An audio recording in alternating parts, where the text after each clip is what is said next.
Now to our friend Major Garrett's news-making interview with Robert F. Kennedy Jr., the independent presidential candidate. We'll tell you about the polling first. It estimates that Kennedy is at around 6% of the national vote, which is well enough to make a difference in battleground states if, and that's the key part here, he gets on the ballots in those states. Kennedy is an environmental lawyer, of course. He's also the son of the late Senator Robert F. Kennedy, and his campaign slogan is this: people before politics, country before party. But his words, what he says out there on the campaign trail, many people file it in the category of divisive nonsense. He spent years spreading false claims about vaccines, COVID, even the September 11th attacks. He sat down, as I mentioned, with Major Garrett.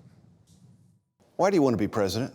I feel like our country has gone off the rails. Both political parties have lost track of what America's supposed to look like. Since launching his campaign in April of last year, Robert F. Kennedy Jr. has cast himself as an anti-establishment option in a political universe dominated by corporate interests and compliant politicians who cling to power.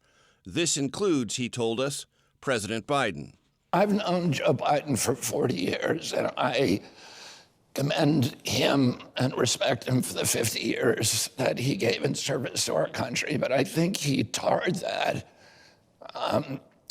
reputation and that career over the past year by refusing to let go of power. So I think part of our traditions is that our leaders relinquish power, and that they do that graciously.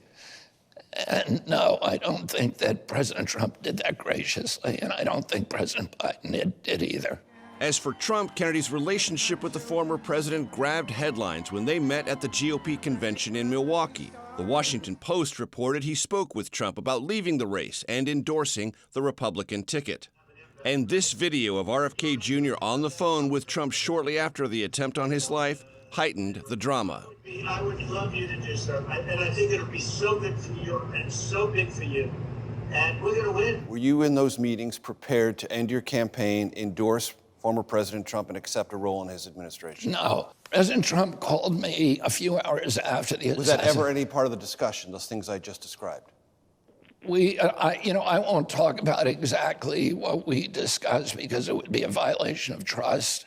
Kennedy's campaign now has Secret Service protection approved following the Trump rally shooting. It's a risk inextricably tied to RFK Jr., whose father and uncle were assassinated in the 1960s. He told us his team had previously been paying for security out of pocket. One reason, he said, the campaign is $3 million in debt. I'm the first candidate since my father died that has requested Secret Service protection and to whom it's been denied. So, of course, we're struggling for money, but we're getting the money and our campaign is viable. From whom do you believe you will draw more votes, Kamala Harris or Donald Trump? Well, I hope to draw votes from both of them. Right now, I draw many more votes from President Trump than from the Democrats. Is he happy with that? Is President Trump happy? He isn't happy. And in fact, the RNC, I told him that when I saw him.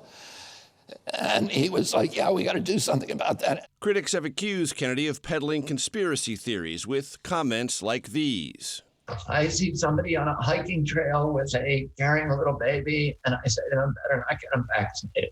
But he told us this about his reputation as an anti-vaxxer. I've never been anti-vaccine. I've said that for 20 years. That's a pejorative that is applied to me in order to silence the legitimate questions I have about vaccine safety and efficacy. And this about his views on 9/11. Do I have doubts about 9/11? It's not something I've looked into. So I wouldn't take a position on it until I've studied it. I don't accept government orthodoxies. I just don't. Well, he's got some time since 9/11 to look into it. Major Garrett joins us now. He's looked into a lot of the Kennedy background and what he said recently. Good morning to you, Major. You also asked Kennedy about an apology text that he recently sent to a woman who had accused him of sexual assault. What did he say in this apology text? That's right, Tony. This arises from an article that appeared in the Vanity Fair magazine earlier this month. It talks about a woman named Eliza Cooney, who in 1998 was a part-time babysitter for Robert F. Kennedy Jr. and his family. She was 23 at the time, and she told Vanity Fair that Robert F. Kennedy Jr. on more than one occasion groped her and made her feel sexually threatened or sexualized. Robert F. Kennedy Jr. told me he has no memory of this at all, said it doesn't sound like his character, but acknowledged having sent Eliza Cooney a text after the Vanity Fair piece appeared apologizing. I asked Kennedy, is it possible you might have to apologize to other women? And I want to get this directly. He said, it's quite possible. I'm 70 years old. I had a very rambunctious life, unquote. Okay, we're going to back up out of that detail and get into the general crush of political news in the last 2 weeks. And I'm curious, how has that news affected Kennedy's campaign? It feels very much as if it has passed the Kennedy campaign by. Republicans are unified and moving forward. Democrats quite clearly are unified and enthused in ways they simply weren't before President Biden stepped aside. All of that has focused attention squarely on former President Trump and now the emerging presumptive Democratic nominee Kamala Harris. Robert F. Kennedy Jr. feels very much cast to the side. All right, Major, thank you very much. Appreciate it.